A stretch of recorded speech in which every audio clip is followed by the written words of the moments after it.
नमस्कार दर्शकों, आप सभी का रहस्य रास्ता के YouTube चैनल पर स्वागत है। आज हम बात करने जा रहे हैं इंसानी जीवन के सबसे बड़े रहस्य की, मरणोपरांत जीवन की, अर्थात लाइफ आफ्टर डेथ।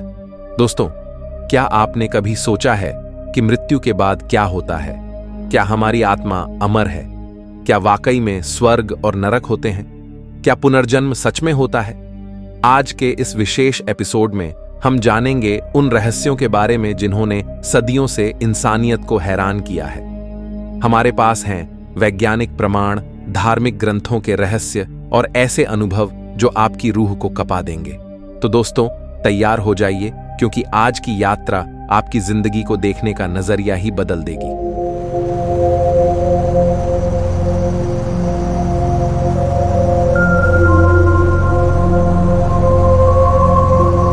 अध्याय 1। मृत्यु का क्षण विज्ञान की नजर से। मृत्यु के समय शरीर में क्या होता है? दोस्तों, सबसे पहले हम समझते हैं कि मृत्यु के समय हमारे शरीर में आखिर क्या होता है। वैज्ञानिकों के अनुसार मृत्यु एक प्रक्रिया है, कोई एक क्षण नहीं। जब हृदय की धड़कन रुकती है तो दिमाग में ऑक्सीजन की आपूर्ति बंद हो जाती है। लेकिन यहां सबसे हैरान करने वाली बात यह है कि दिमाग की गतिविधि तुरंत बंद नहीं होती। 2017 में कनाडा के डॉक्टरों ने एक चौंकाने वाली खोज की। उन्होंने पाया कि मृत्यु के बाद भी 10 मिनट तक दिमाग में विद्युत तरंगें चलती रहती हैं। यह वैसी ही तरंगें हैं जो गहरी नींद या बेहोशी की अवस्था में होती हैं। तो क्या यह संभव है कि इन 10 मिनटों में व्यक्ति कुछ अनुभव करता है? डॉक्टर सैम पर्निया का अद्भुत शोध। न्यूयॉर्क के डॉक्टर सैम पर्निया ने एवेयर स्टडी की शुरुआत की। इस स्टडी में उन्होंने हजारों मरीजों पर शोध किया जो कार्डियक अरेस्ट के बाद जिंदा वापस आए थे। परिणाम हैरान करने वाले थे। 40% मरीजों ने बताया कि वे अपने शरीर से बाहर निकलकर अपने इलाज को देख रहे थे। एक मरीज ने तो यहां तक बताया कि जब उसका दिल 3 मिनट तक बंद था, तब वह छत पर तैर रहा था और डॉक्टरों को अपना इलाज करते देख रहा था। उसने वे सारी बातें सुनी जो डॉक्टरों ने उसके इलाज के दौरान कहीं, जबकि मेडिकली यह असंभव था। डीएमटी स्प्लिट मॉलिक्यूल का रहस्य। दोस्तों, यहां एक और रहस्यमय बात है। हमारा दिमाग एक रसायन बनाता है जिसे डीएमटी कहते हैं। इसे स्प्लिट मॉलिक्यूल भी कहा जाता है। वैज्ञानिकों का मानना है कि मृत्यु के समय यह रसायन बड़ी मात्रा में निकलता है। डीएमटी के प्रभाव से लोग ऐसे अनुभव करते हैं जैसे वे किसी और लोक में चले गए हों। रिक स्ट्रासमैन नामक साइंटिस्ट ने अपनी किताब डीएमटी द स्पिरिट मॉलिक्यूल में लिखा है कि यह रसायन हमें पैरेलल डिमेंशंस या अन्य लोकों से जोड़ सकता है। क्या यही कारण है कि मरने वाले लोग अक्सर कहते हैं कि उन्हें प्रकाश की सुरंग दिखी या वे अपने मृत रिश्तेदारों से मिले? 21 ग्राम का रहस्य। 1907 में डॉक्टर डंकन मैकडूगल ने एक अजीब प्रयोग किया। उन्होंने मरते हुए मरीजों का वजन मापा। उन्होंने पाया कि मृत्यु के तुरंत बाद शरीर का वजन 21 ग्राम कम हो जाता है। डॉक्टर ने दावा किया कि यह आत्मा का वजन है। हालांकि बाद के वैज्ञानिकों ने इस प्रयोग पर सवाल उठाए, लेकिन आज भी यह एक रहस्य बना हुआ है। क्या वाकई में आत्मा का कोई वजन है, या फिर मृत्यु के समय शरीर से कुछ ऐसा निकलता है जो हमारी समझ से बाहर है? मेमोरी ट्रांसफर का चमत्कार। अब आइए जानते हैं एक और हैरान करने वाले केस के बारे में। अमेरिका में क्लेयर सिल्विया नाम की एक महिला का हार्ट ट्रांसप्लांट हुआ। ऑन ऑपरेशन के बाद उसकी पसंद नापसंद बिल्कुल बदल गई। वह बियर पीने लगी, केंटुकी फ्राइड चिकन खाने लगी, जबकि पहले वह इन चीजों से नफरत करती थी।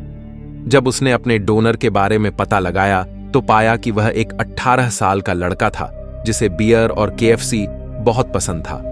उसे लड़के के नाम के पहले अक्षर भी सपने में आए। यह कैसे संभव है? क्या दिल के साथ यादें भी ट्रांसफर हो जाती हैं? ऐसे 70 से ज्यादा केस रिपोर्ट हुए हैं जहां ऑर्गन ट्रांसप्लांट के बाद लोगों की पर्सनैलिटी बदल गई है। वैज्ञानिक इसे सेल्यूलर मेमोरी कहते हैं। लेकिन सवाल यह है कि अगर यादें सेल्स में स्टोर होती हैं, तो क्या मृत्यु के बाद भी वे कहीं ना कहीं मौजूद रहती हैं? चेतना की अमृता आधुनिक विज्ञान के सवाल। आज का विज्ञान चेतना के बारे में सिर्फ अनुमान लगा सकता है, हम जानते हैं कि न्यूरॉन्स में इलेक्ट्रिकल सिग्नल चलती हैं, लेकिन यह कैसे कॉन्शियसनेस बनती है, यह अभी भी रहस्य है। कुछ वैज्ञानिक मानते हैं कि चेतना क्वांटम लेवल पर काम करती है। नोबेल पुरस्कार विजेता रोजर पेनरोज और एनेस्थेसियोलॉजिस्ट स्टुअर्ट हैमरॉफ का सिद्धांत है कि चेतना क्वांटम प्रभाव का परिणाम है। उनका कहना है कि माइक्रोट्यूबल्स में क्वांटम सूचना प्रक्रिया होती है। यदि यह सच है तो मृत्यु के बाद भी यह क्वांटम जानकारी कहीं न कहीं मौजूद रह सकती है। अध्याय 2, हिंदू धर्म में मरणोपरांत जीवन, गरुड़ पुराण के रहस्य। दोस्तों, अब हम बात करते हैं हिंदू धर्म के सबसे रहस्यमय ग्रंथ गरुड़ पुराण की। यह ग्रंथ मृत्यु के बाद की यात्रा का विस्तृत वर्णन करता है। गरुड़ पुराण के अनुसार मृत्यु के बाद आत्मा 13 दिन तक अपने घर के आसपास भटकती है। इसीलिए हिंदू धर्म में 13 दिन तक श्राद्ध किया जाता है। गरुड़ पुराण बताता है कि 13वें दिन के बाद यमदूत आत्मा को लेने आते हैं। यह यात्रा 17 दिन की होती है। आत्मा को कई नगरों से गुजरना पड़ता है। इस दौरान आत्मा को अपने जीवन के अच्छे बुरे कर्मों का फल मिलता है। यमराज का न्यायालय। गरुड़ पुराण के अनुसार यमराज के दरबार में चित्रगुप्त नाम का एक देव है जो हर इंसान के कर्मों का हिसाब रखता है। आत्मा के सामने उसके सारे कर्म प्रस्तुत किए जाते हैं। यमराज इन कर्मों के आधार पर निर्णय लेते हैं कि आत्मा को स्वर्ग भेजा जाए, नरक भेजा जाए या फिर पुनर्जन्म दिया जाए। यहाँ एक दिलचस्प बात यह है कि गरुड़ पुराण में 84 प्रकार के नरकों का वर्णन है। हर नरक अलग अलग पापों के लिए है। जैसे झूठ बोलने वालों को एक नरक में भेजा जाता है, चोरी करने वालों को दूसरे नरक में। पुनर्जन्म का विज्ञान। हिंदू धर्म के अनुसार आत्मा अजर अमर है। भगवद गीता में श्री कृष्ण कहते हैं, वासांसी जीर्णानि यथा विहाय नवाणी गृह्णाति नरोपराणि तथा शरीरानि विहाय जीर्णान्यन्यानि संयाति नवाणि देहि। यानी जैसे इंसान पुराने कपड़े उतारकर नए कपड़े पहनता है, वैसे ही आत्मा पुराना शरीर छोड़कर नया शरीर धारण करती है। कर्म का सिद्धांत। हिंदू धर्म में कर्म का सिद्धांत बहुत महत्वपूर्ण है। यह सिद्धांत कहता है कि हमारे वर्तमान जीवन की परिस्थितियां हमारे पिछले जन्म के कर्मों का फल हैं और हमारे वर्तमान कर्म हमारे अगले जन्म को निर्धारित करेंगे। कर्म 3 प्रकार के होते हैं। संचित कर्म पिछले जन्मों के कर्म, प्रारब्ध कर्म वर्तमान जन्म में भोगे जाने वाले कर्म, क्रियमान कर्म वर्तमान में किए जा रहे कर्म, मोक्ष अंतिम लक्ष्य। हिंदू धर्म का अंतिम लक्ष्य मोक्ष है। मोक्ष का मतलब है जन्म मृत्यु के चक्र से मुक्ति। जब आत्मा परमात्मा से मिल जाती है तो उसे फिर जन्म नहीं लेना पड़ता। यह अवस्था सिर्फ उन लोगों को मिलती है जिन्होंने अपने सभी कर्म समाप्त कर लिए हों और भगवान की भक्ति में लीन हो गए हों। उपनिषदों में कहा गया है, सर्वे वेदा यत्पद मामनन्ति, यानी सभी वेद जिस पद का गुणगान करते हैं वह ब्रह्म है। आत्मा का उस ब्रह्म से मिल जाना ही मोक्ष है। श्राद्ध और पितृपक्ष का महत्व। हिंदू धर्म में मृत पूर्वजों के लिए श्राद्ध करने की परंपरा है। पितृपक्ष में 15 दिन तक अपने पूर्वजों को भोजन अर्पित किया जाता है। इसके पीछे भी गहरा विज्ञान है। गरुड़ पुराण के अनुसार जो आत्माएं अभी भी पितृलोक में हैं, उन्हें श्राद्ध से शांति मिलती है। वैज्ञानिक दृष्टि से देखें तो यह एक प्रकार से अपने पूर्वजों से साइकिक कनेक्शन बनाने का तरीका हो सकता है।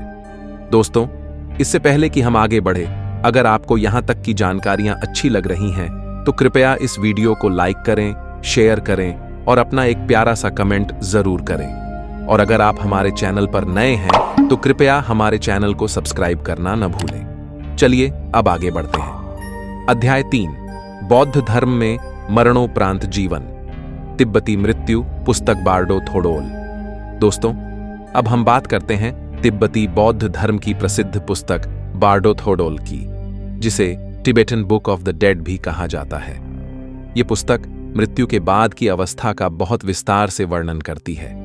बार्डो का मतलब है बीच की अवस्था।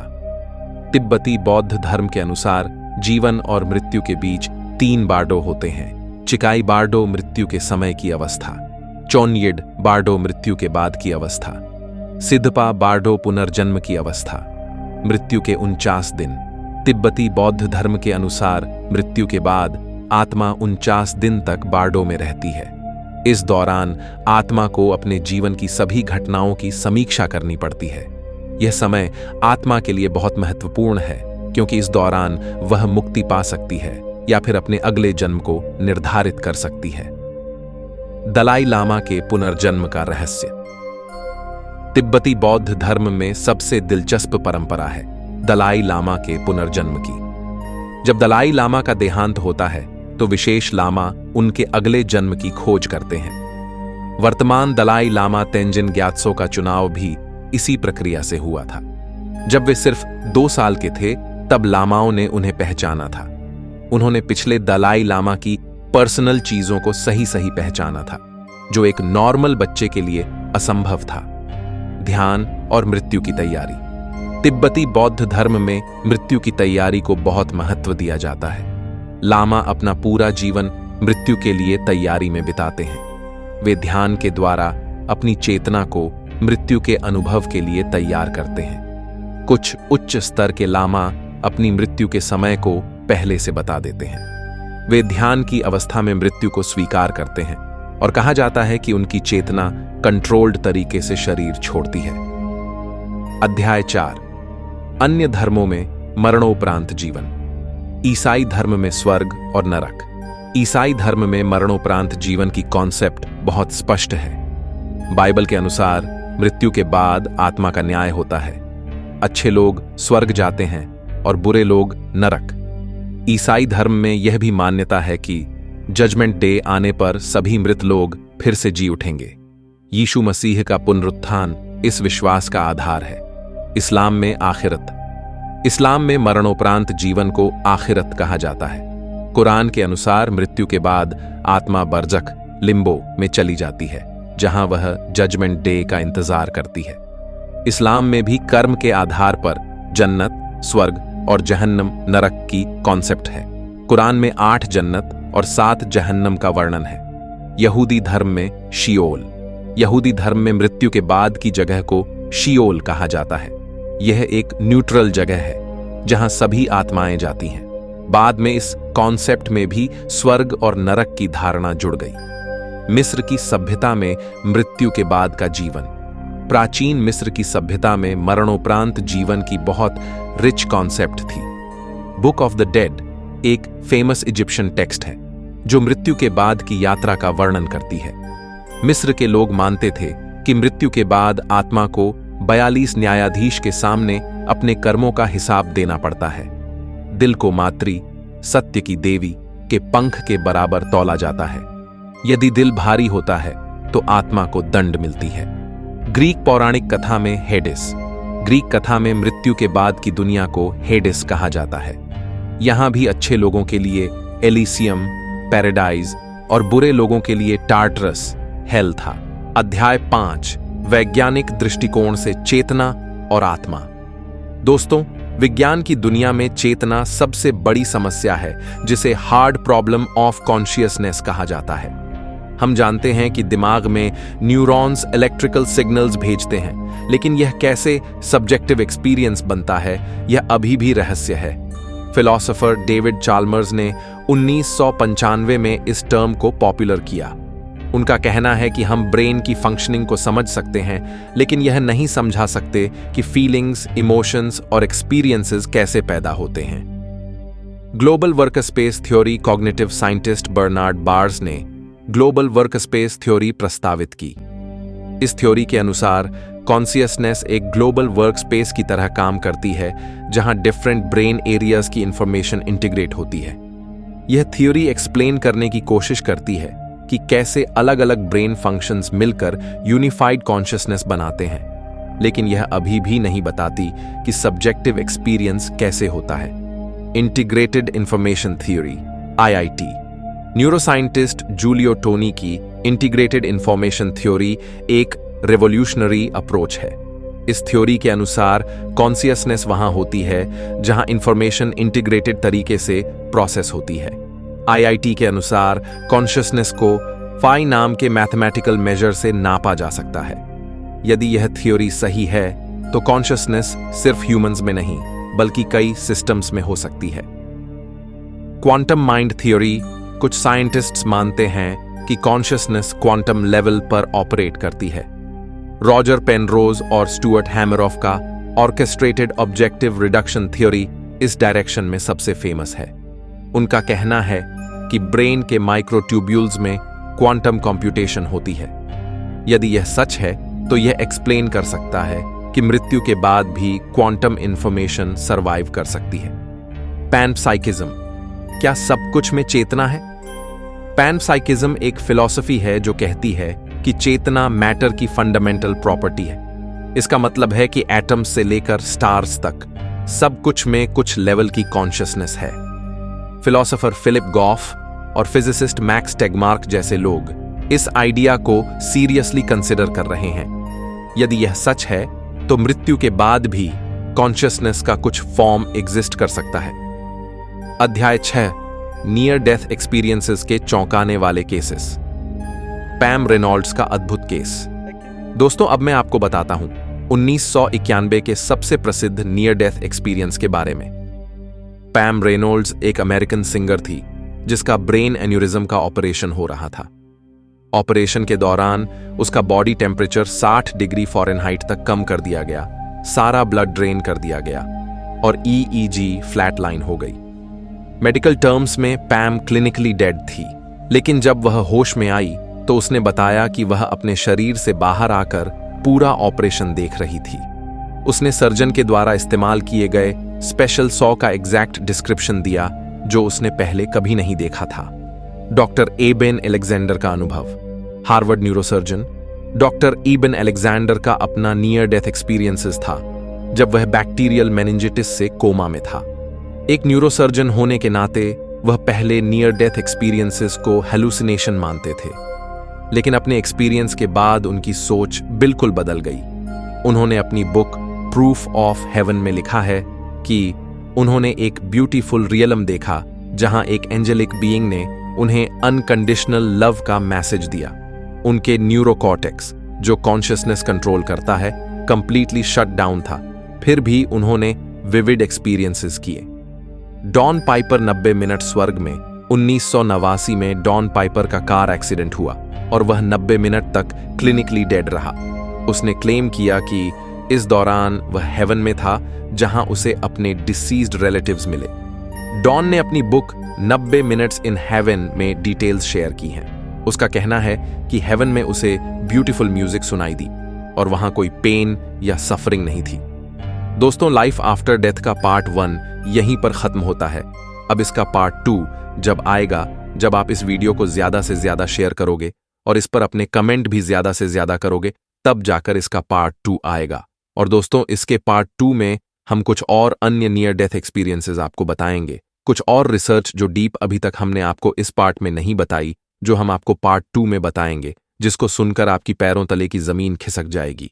इसलिए इस वीडियो को आप ज्यादा से ज्यादा लाइक करें, शेयर करें, कमेंट करें और हमारे चैनल को अपडेट्स के लिए सब्सक्राइब करें।